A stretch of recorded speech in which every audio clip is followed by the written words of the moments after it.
అందరికీ జై భీమ్. నా పేరు రామలింగయ్య. నేను బహుజన్ సమాజ్ పార్టీ కర్నూలు జిల్లా ప్రధాన కార్యదర్శిగా పనిచేస్తున్నాను. అయితే ఇప్పుడున్నటువంటి ఈ సంఘాల గురించి, ఎస్సీ సంఘాలు కావచ్చు, ఎస్టీ సంఘాలు కావచ్చు, ఎన్ని సంఘాలు ఎంత జనప్రదర్శన చేసినప్పటికీ కూడా ఆ సంఘాల ఆదర్శంతో ఆ సంఘాల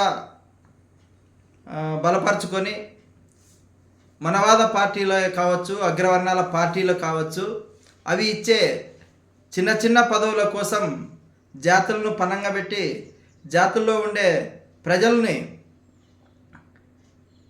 మభ్యపెడుతూ వాళ్ళ యొక్క స్వలాభం కోసం ప్రజా సంగ్రామాన్ని ఏర్పాటు చేసుకొని నా బలం ఇంత, నీ బలం ఇంత అని అన్ని సంఘాల వాళ్ళు ఇలా చూపించుకుంటూ రాజ్యాధికారాన్ని మరిచి ఎవరో ఇచ్చే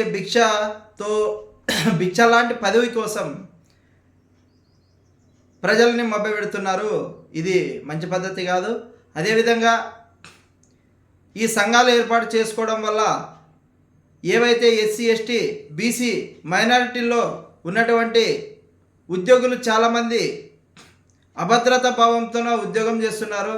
అలాంటి వాళ్ళకి ఈ సంఘాలు ఏవి కూడా రక్షణ ఇవ్వలేనటువంటి పరిస్థితుల్లో ఉన్నాయి. ఎందుకంటే మనం చూస్తున్నాం, గవర్నమెంటు మారినప్పుడల్లా, పార్టీలు ప్రభుత్వాలను మార్చుకున్నప్పుడల్లా ఏ పార్టీలోనున్న వాళ్ళైతే ఏదైనా ప్రాబ్లం క్రియేట్ చేసింటే నెక్స్ట్ గవర్నమెంట్ వచ్చిన వాళ్ళు ఆ అధికారుల మీద ఒత్తిడి తీసుకొని వస్తుంటారు. మనం చూడవచ్చు, పివి సునీల్ గారు కావచ్చు, ఇప్పుడు ఒక ఆయన నాయక్ ఎస్టీ గిరిజన ఎస్పీ గారు కావచ్చు. అదేవిధంగా ఇంతకుముందు వేరే రాష్ట్రంలో కూడా మనం ఒక ఆయన ఎస్పీ గారు ఒక మంచి పొజిషన్కి వెళ్ళాల్సిన వ్యక్తి దాదాపు 30 పేజీల లెటర్ రాసి సూసైడ్ చేసుకొని చనిపోవడం జరిగింది. ఇన్ని సంఘాలుగా మనము ఎంతో బలం ప్రదర్శన చేస్తూ ఉంటాము. అంటే ఆ మనవాద పార్టీలు కావచ్చు, అగ్రవర్ణాల పార్టీల నాయకులను మెప్పు పొందడానికి, ఆ మెప్పు ద్వారా ఏదో ఆ పదవి ఇస్తారు, పదవుల కోసమని ఇలాంటి ప్రదర్శనలను ఆపి బాబాసాహెబ్ అంబేద్కర్ చెప్పినటువంటి రాజ్యాధికారం వైపు ప్రతి ఒక్కరూ నడచాలని నేను తెలియజేస్తున్నాను. అలాంటి సందర్భంలో మనం ఆలోచన చేసినట్లయితే 1984 ఏప్రిల్ 14వ తేదీ బాబాసాహెబ్ అంబేద్కర్ పుట్టినరోజు సందర్భంగా మాన్యవర కాంశీరామ్ గారు తన యొక్క జీవితాన్ని త్యజించి ఒక రాజకీయ పార్టీని ఏర్పాటు చేసి ఆ పార్టీని జాతీయ స్థాయిలో నిలబెట్టి ఆ పార్టీకి ఒక జాతీయ అధ్యక్షురాలు మహిళను నిలబెట్టి ఈరోజు జాతీయ స్థాయిలో 3వ అతిపెద్ద పార్టీగా నిర్మాణం చేసి ఆయన కాలగర్భంలో ఆయన నిర్యాణం చెందారు. కాబట్టి అలాంటి జాతీయ పార్టీని మనం గుర్తించుకోకుండా చిలిపి తమ స్వలాభం కోసం, వారి యొక్క స్వలాభం కోసం జాతిని పణంగా పెట్టి జాతిని అడుక్కునే జాతిగా తయారు చేసి ఈ సంఘాలన్నిటిని మూత వేసుకొని బాబాసాహెబ్ అంబేద్కర్ చూపినటువంటి బహుజన రాజ్యాధికారం కోసం ప్రతి ఒక్కరూ ముందుకు రావాలని, అలాంటి బహుజన రాజ్యాధికారం కోసము బాబాసాహెబ్ అంబేద్కర్ ఇచ్చినటువంటి పిలుపుని అందుకున్నటువంటి బాబా సాహెబ్ కాంశీరామ్ గారు ఏర్పాటు చేసినటువంటి బహుజన్ సమాజ్ పార్టీని ప్రతి ఒక్కరూ గుర్తించాలి. ప్రతి ఒక్కరూ ఆ పార్టీ వైపు నడవాలి. ఆ పార్టీ వైపు ఆలోచించి తప్పకుండా ప్రతి ఒక్కరూ ఆ బహుజన సమాజ్ పార్టీని బలోపేతం చేసుకుంటే ఇప్పటికీ 1984లో ఏర్పాటు చేసినటువంటి పార్టీ జాతీయ పార్టీగా చేరుకున్నాక ఇప్పటి వరకు తన స్థానాన్ని చెక్కుచెదరుకోకుండా 3వ స్థానాన్ని అలాగే స్థిరపరచుకున్నటువంటి బహుజన సమాజ్ పార్టీ ఈ సంఘాలను వదిలి, సంఘాలని మూతవేసి, లేదంటే సంఘాలన్నిటినీ బహుజన సమాజ్ పార్టీలో కలిపేసి విలీనమ చేసి మీరు బహుజన రాజ్యాధికారం కోసము ఏదో ఎమ్మెల్యే సీటునో, ఎమ్మెల్సీ సీటునో, ఎంపీటీసీ, జెడ్పీటీసీ సీటులు పక్క అగ్రవర్ణాల పార్టీల్లో చేరి మీరు ఒక స్థానాన్ని చేరుకుంటారేమో, కానీ మీకున్నటువంటి అధికారాలని మీరు అనుభవించలేరు. కాబట్టి ఆ అధికారాలు సంపూర్ణంగా మీరు ఆ పదవుల్లో అనుభవించాలంటే అది కేవలం బహుజన్ సమాజ్ పార్టీతోనే సాధ్యమవుతుందని మీ అందరికీ తెలియజేస్తున్నాను.